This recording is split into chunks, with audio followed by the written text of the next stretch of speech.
Isang pinagpala at mabiyayang gabi po sa inyong lahat. So this is our last day sa Christmas season because tomorrow will be the feast of the baptism of the Lord. And so we move to ordinary time. Papansin po natin, maiksi yung ating pagdiriwang ng Kapaskuhan. Kahit na yung paghahanda, supposed to be 4 weeks of Advent. Nangyari, 4 na linggo, but if you notice, after the 4th Sunday, there was not anymore, the 4th week disappeared. So, it was Christmas. So, same thing with Epiphany. Usually, there is 1 week to celebrate Epiphany. But this time, just today, tomorrow will be baptism. And yet, what's important is the meaning of all these feasts. So, nung una po, in ancient times, there were only the oldest feasts in the Christian faith. Tatlo, the oldest feasts. Christmas, Epiphany, and Easter. Ito po ang pinakamatandang kapistahan sa ating Kristyanismo, sa ating pananampalataya. Christmas, Epiphany, and Easter.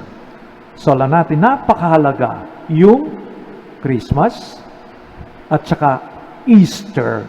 And yet, sometimes we overlook the importance of Epiphany. Ano ibig sabihin ng Epiphany? Revelation, to make known, to manifest, pagpapahayag, pagpapakilala. Anong pagpapakilala? Yung plano ng Diyos na sa paglitaw ng tala, the appearance of a star gave hope to the world.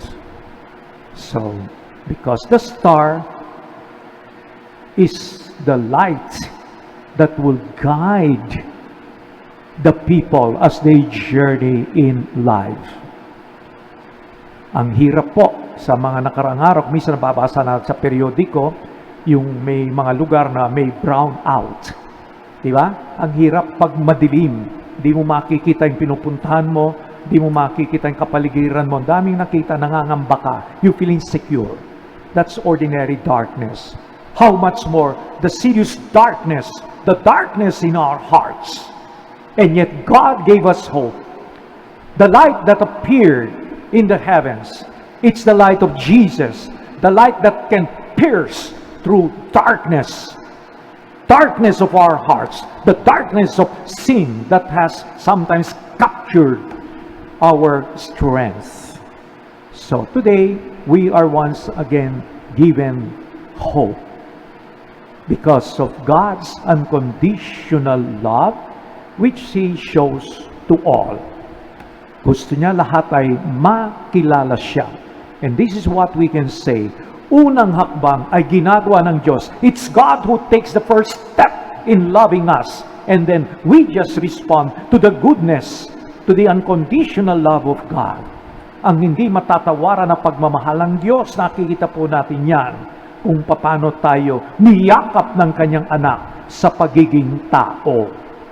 God became man so that we can share His divinity. So maraming nagbibigay sa atin ng takot. Maraming nagbibigay sa atin ng pangamba.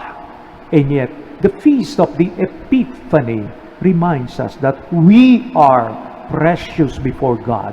Tayo ay kinalulugdan ng Diyos, nais niyang makilala siya, nais niyang manatili tayo sa Kanya. Kaya, sa mga sharing ko po tungkol sa Pasko, yung sabsaban. It's not just the Belen, the crib where Jesus, the baby Jesus was placed by His mother Mary. Alam nyo yung tunay na sabsaban, the real crib of Jesus is your heart. It is our heart. That is where Jesus would like to stay, to remain. For in Him we have strength. In Him we have hope. So sa ating kapanahunan, ang dami nakakapagbigay sa atin ng medyo kahinaan, no? Minsan, nanghihina ang ating kalooban dahil sa mga pangyayari sa ating kapaligiran. And yet, anong mapapansin natin? Ang buhay ay katulad ng pinakita ng mga tatlong pantas. Life is a journey. Life is a continuous search for God. And they did not stop until they found Jesus. Tayo kumisan na umaatras tayo. Tayo kumisan we don't have the courage when faced with difficulties. Because sometimes difficulties, problems would happen in our life that we may discover God. It's difficult. How can people discover God in sickness? How can people discover God when one is just abandoned by his people who love Him? And yet, sometimes God allows this to happen so that we can discover Him. You know? Alam po niyo, meron isang pare na he was just ordained for 16 days. Ala pang isang buwan. And then he met an accident. And his whole, half of his body got paralyzed. He was preparing for the mission. Nagpaalis na to do some missionary work in Africa. Pero nangyari, na-aksidente sa Tagaytay.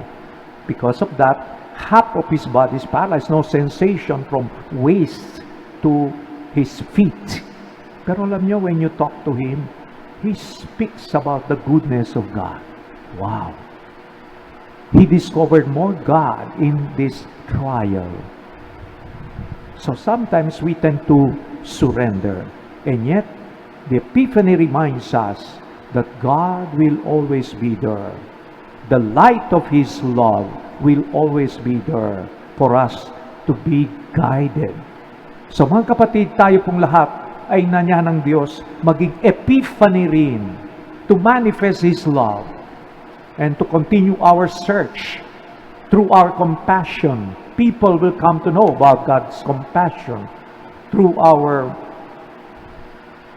humility. People will come to know more about God's humility in becoming man. So makita natin dito na ang paniniwala sa Diyos ay nakikita sa pamumuhay. So, the three magi, they were faithful in their search in spite of difficulties. What do we notice in the gospel? Mga taong daming kaalaman.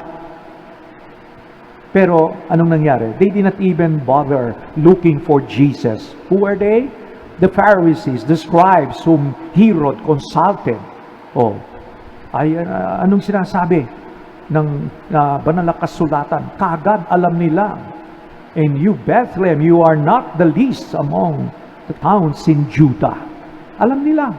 Pero sila ba ay naghanap upang makita, matuklasan ang pag-asa nila, ang tanglaw ng kanilang buhay? No.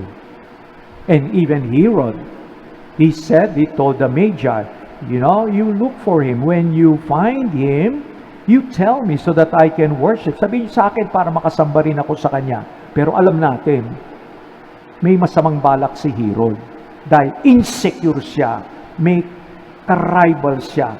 So, iniisip niya, kapag nakita, papatayin yung bata. Kaya alam natin, nung hindi bumalik yung mga pantas, nagalit siya. Pinapatay yung mga 2 years below na pinanganak sa Bethlehem at that time.